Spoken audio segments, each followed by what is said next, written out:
Parce que le banc d'Arguin est connu pour être la jonction entre des courants éoliens du vent qui viennent du continent et des courants marins qui viennent donc de la mer. Et c'est la jonction de ces deux courants qui fait la richesse du banc d'Arguin. Or, si les courants éoliens apportent du mercure, ça c'est catastrophique pour le banc d'Arguin. Alors, le mercure, donc c'est le seul métal liquide. Il existe sous trois formes. Il y a la forme métallique, mercure brillant comme on voit, qui est silicique.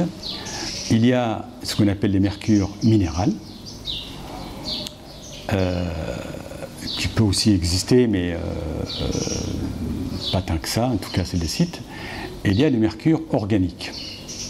Le mercure organique, c'est ce qu'on appelle le méthylmercure.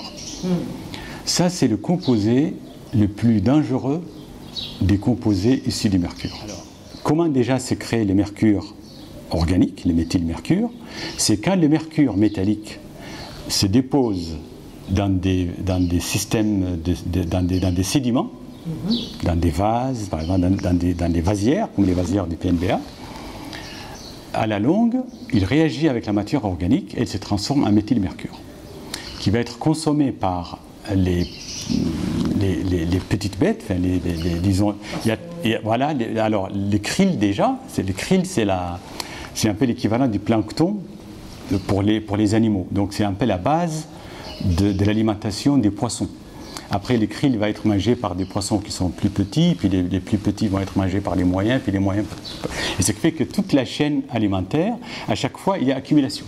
Ce qui fait que les grands poissons, ce qu'on appelle les prédateurs, vont être les plus contaminés.